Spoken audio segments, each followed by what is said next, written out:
Hey guys, what's up? So the Galaxy Note 4 came out in September 29th, 2014, making this phone over 2 years old. And a lot of people might be looking at this and Samsung's last phone had a slight problem. In these last couple days, I've been testing it out and my experience was pretty interesting. Let's go through some of the boring specs, even though they barely even matter. It has a 5.7-inch Quad HD Super AMOLED screen, has a 16 megapixel camera with optical image stabilization, and a 3.7-inch front-facing camera, has an octa-core processor clocked in at 1.9 GHz, and has 3 gigs of RAM. Now my initial reaction to the front of this phone were that the bezels were pretty small, but this phone was still pretty big. I came from an iPhone 6 Plus, so I was pretty used to it, but the front of the phone still looks pretty sharp. Once I booted it up, I looked at the screen and I was honestly a little disappointed. On paper, I was expecting the phone screen to be like really dope, but the color seemed a little washed out to me. Now, I don't know if it was because the color settings of the actual Android version were messed up or something, or if the Note screen was actually messed up. And honestly didn't bother me that much, and I'm pretty sure it was just my unit. Looking at the back of the phone, you see the familiar fake leather type of stitching that was on the Note 3, but you also get a removable back where you can swap out the battery and put in a micro SD card if you choose to. Something that most new phones don't even offer,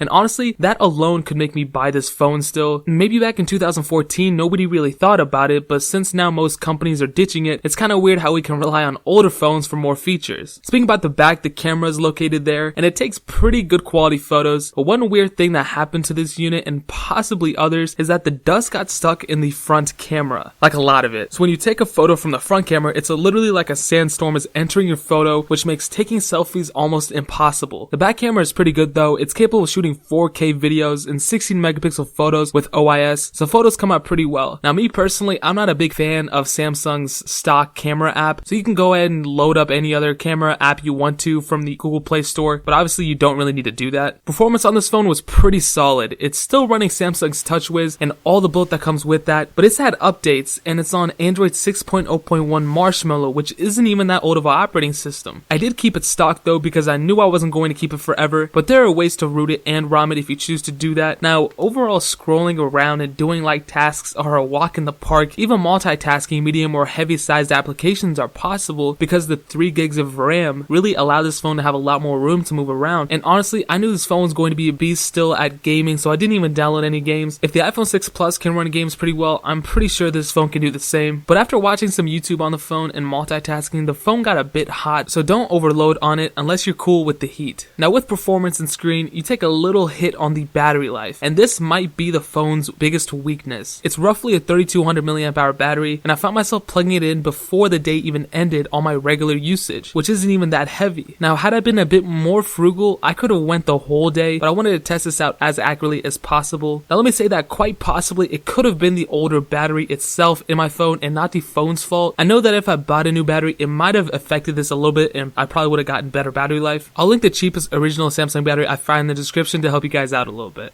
Now this is a Note phone, so it comes with the S Pen, and with the update, Samsung also implemented some cool new S Pen features as well. Basically imagine all of the S Pen features of the Galaxy Note 5 ported on the Note 4. This is one of the biggest features on the Note line and really adds a professional vibe to this phone. The S Pen doesn't click like the Note 5's, but I really don't even care about that. Now some miscellaneous stuff that popped out to me, the speakers were alright. They put it on the back, which is probably the worst place to put a speaker. I don't know why companies did that and they still do it, but don't expect front facing or bottom facing quality. The phone speaker was pretty good though, you know, like the one you hear people from. And honestly, I might as well say it, the size will probably be the biggest turnoff for you guys. If you don't like big phones, then you probably won't like this one. I've always liked bigger phones though, so it really doesn't bother me. Now I do just want to say one thing. If you're picking between the Note 4 and the Note 5, I would say if you want the newest performance and more updates, go with the Note 5, but if they both were on the table for me for one to choose, I would almost pick the Note 4, only because I can swap out the batteries and add additional memory. And with the Note 4, I feel like I can throw it around a little bit more because the Note 5 has a glass back. Now I would hate to crack the back glass of the Note 5 because the resale value would be like nothing. But obviously you get more performance with the Note 5, so you guys choose whichever one you want. And guys, that's pretty much it. I would say that the Galaxy Note 4 is still worth it to some people. trouble. If you don't mind okay battery life and a weak speaker, without a doubt pick it up. If you plan on custom ROMing it, this phone still has a bunch of life left in it and would make a super dope backup phone. Even if you don't plan on custom ROMing it, it's still a good pickup for the right price. I hope you guys enjoyed this video. If you did, hit that like button, it helps out a ton. Comment if you guys think it's worth it. And Galaxy Note 4 owners, how's the phone holding up for you so far? Subscribe if you're new so you don't miss out on any more videos. I'm trying to get to 10,000 subscribers by the end of this year. It might happen, it might not, but I need every person's support in order to do it. I got some more fire dropping soon and you guys definitely do not want to miss that. Add me on Snapchat as well. The snap code is on the screen. The name is Simple Alpaca, which is the same as my YouTube. I love you all and hopefully I'll be able to see you guys in the next video.